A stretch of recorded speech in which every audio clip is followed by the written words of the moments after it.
was a year after my graduation. I was trying to figure out where I wanted to perform and dance. And my dad was just like, you should apply, because all my life him and his relatives are always like, oh, you have such a tall daughter, she should apply, and she's got good skin, and it's always those two things, like Asian, family.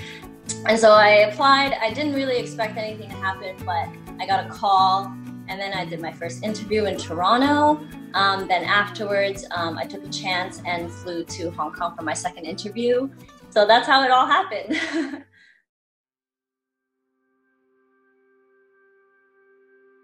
I grew up in Vancouver. We moved to Hong Kong. We lived in Hong Kong for 10 years. I have a younger sister and a younger brother. I spoke majority French, English, and Chinese was just spoken at home and with my family, which is why my Chinese is quote-unquote terrible, arguably. And then my parents put me in a lot of things. They put me in piano and dancing, swimming, and I loved it. I was always very competitive in sports. I trained, I earned my spot, and I knew that that was what I wanted to do. I love to perform, and be on stage or in front of the camera. Growing up, we were very comfortable. We had 2 cars, 2 country clubs, 2 maids, and we lived a really comfortable life in Hong Kong, and then after that, the financial crash hit, we came back to Toronto.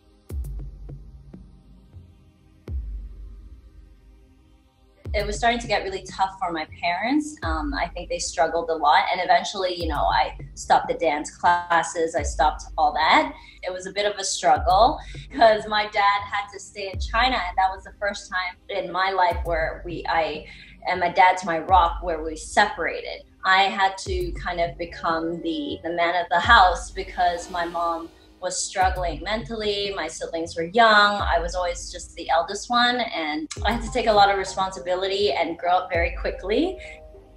And I'm gonna write this out in my autobiography that I'm working on right now, but one of the biggest struggles, and still is a struggle today, is my mom's bipolar disorder. And we never really thought there was a problem until, you really start seeing bad sleeping habits. She wouldn't eat properly, she wouldn't sleep on the bed, and these small little things where us as kids are trying to take care of her. So it was really hard to get her to do this, to eat, to sleep. And there are a lot of car accidents that happened. As a result, she can't drive now. We've almost been killed, on the road a couple times, and they were horrible experiences, but it's happened. She fell asleep over the wheel while we were all in the car, yelling at her, trying to wake her up. And again, it's not with bad intentions, but it was because of her sickness that made her the way she is, and that really put a huge toll on my relationship with my mom. Recently got a proper diagnosis. She got her meds now. She's properly diagnosed.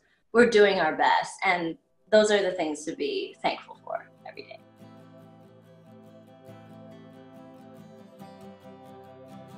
Markham, where Fairchild is, and I went in, did an audition. It was just a quick catwalk, quick introduction about yourself in Cantonese.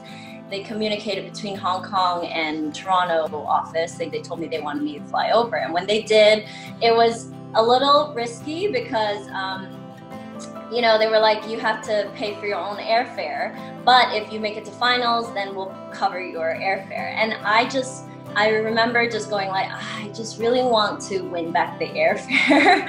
So, and when you're packing to go to Hong Kong, and if you do get it, you have to pack 2 months worth of your stuff. I waited a week after, and I got the call from them, and they told me that I had made top 12. And when I did, I just jumped up and down and was really happy because I was like, the airfare is covered.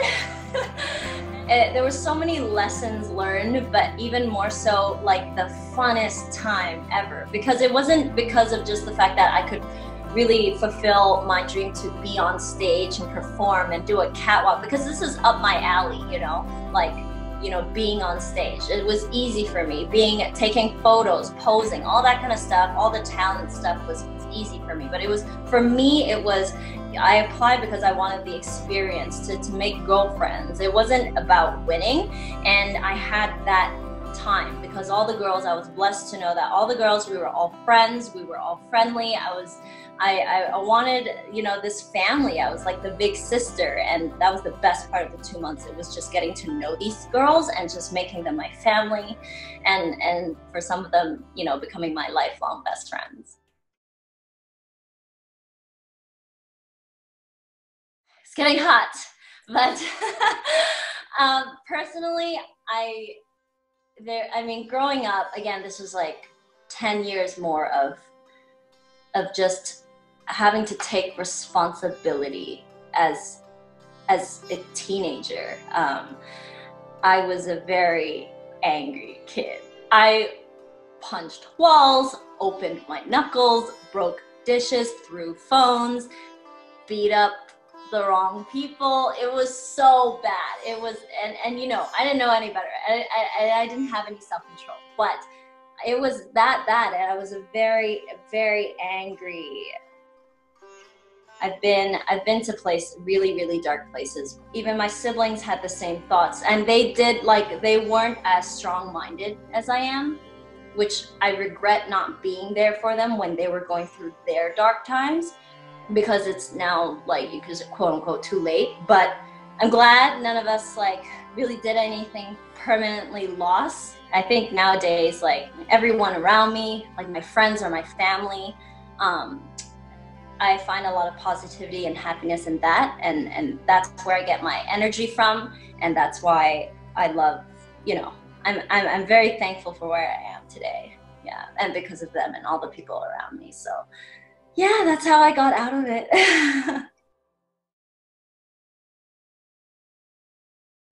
There were times where I wasn't sure if I wanted to do the pageant, like where I wanted to win, because I hadn't realized that if you won, you had to stay a year to reign, and I wasn't prepared for that, because I always thought like, oh, let me just go in, win, and leave, and continue about my business, because I know for sure I still want to pursue, you know, the TV and film industry here, but whether or not I wanted to stay. And other challenges were, you know, more exterior challenges, such as, you know, like the different beauty standards and putting yourself out there for the media and the press to write about you, about your family, dig up your entire personal life, you know, putting all that kind of stuff. You know, for that, like, people would assume that's a big challenge. For me, it was always just kind of like, I was always confident in myself. I was always very I knew my self-worth because I took seeds, you know, so because yeah, and that really, honestly, seeds really helped me, because one of them was integrity, which is my key message today, but also the other thing was self-worth. When I did the 2 months of training, my feeling of knowing when everybody's, you know, putting us down, because again, we were in front of a lot of media and whatnot, you know, it was knowing your self-worth. And the other thing was having integrity. So I was told to lose weight. I was told to dress better. And even the way you answered questions and what you should say, you know, like a lot of the times, for example, like just a small example is like when we had a bikini day where we had to really put ourselves out there, you know, we're in like 2 pieces in front of the paparazzi. They judged everything from top to bottom. Even if your like feet curled, they would photograph that and be like, look, this girl was nervous.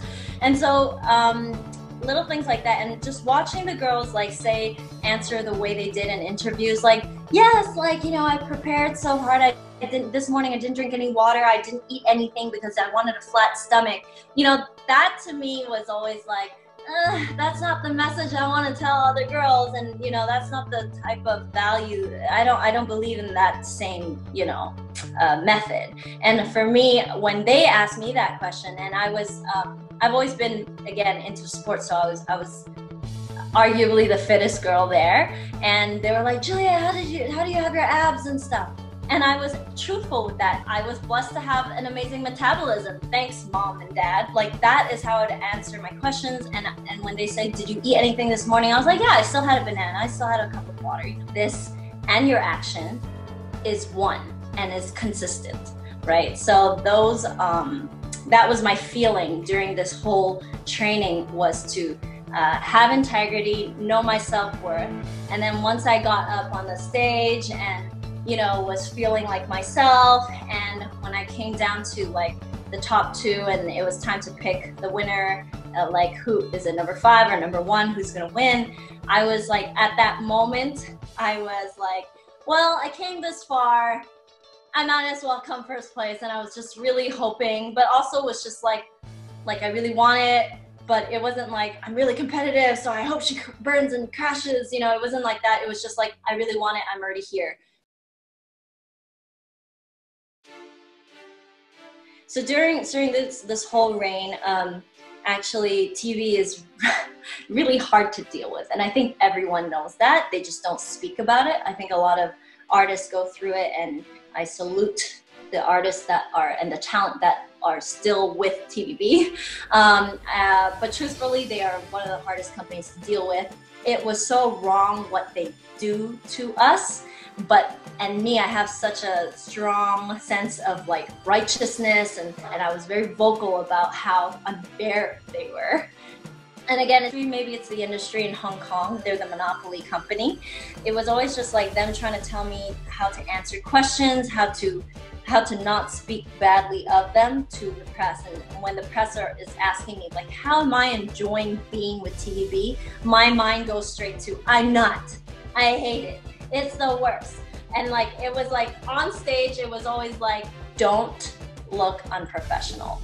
You want to be known as a professional, someone that will, you know, stick to their word, that someone who is classy, who is not going to make a mess out of things, but is also vocal and stands up for what's right. So when they did ask me, you know, like, what do you want to do? I did tell them, like, this is what I want to do. It's like keeping that integrity, that I'm not lying to people who are watching me, right? To really send the message of pursue your dreams and whatnot. So that was always me. It was always being vocal of like, and being truthful to yourself and what your actions are. So now I'm in film and TV. As an actor, I'm pursuing that. I do modeling on the side, it just comes with. But what I discovered when I came back here was being behind the camera and coaching, and kind of like being the creative like director in either photo shoots or concepts, anything like that. So I launched my business, and the website's out now, and I'm super excited a year later. So for anyone who wants to get into the industry, more so for commercial, modeling, and pageantry, you know, I share my insights, I guide them how to navigate the industry here, and I am coaching now, and I'm really happy with that. And then when they called my name, I was like, I was ecstatic. I was tired of smiling. So if you did watch this pageant, my face was frozen by the time they called my name, because we always had to smile because the camera was on us 24/7. And I went up, I got crowned. I was like, I can't believe this is happening. I'm so happy to be here. And it was just like, oh my God, this is crazy. And when finally we went off air, I was just like, oh my gosh, I just won a beauty pageant. The interviewers were just like, what's next? And I was just like, Holly, what's next? My message today really is to remember to have integrity, because that leads to great leadership, and it leads to a life where everything makes sense and feels right, because your mind, your action, your personality, everything that you do is consistent, and it aligns with yourself and your goals. And that is my message for all of you guys today. Staying true to yourself, no matter what the circumstances are, and just remembering to have integrity. And that is something that you can do that will help you respect yourself as a person.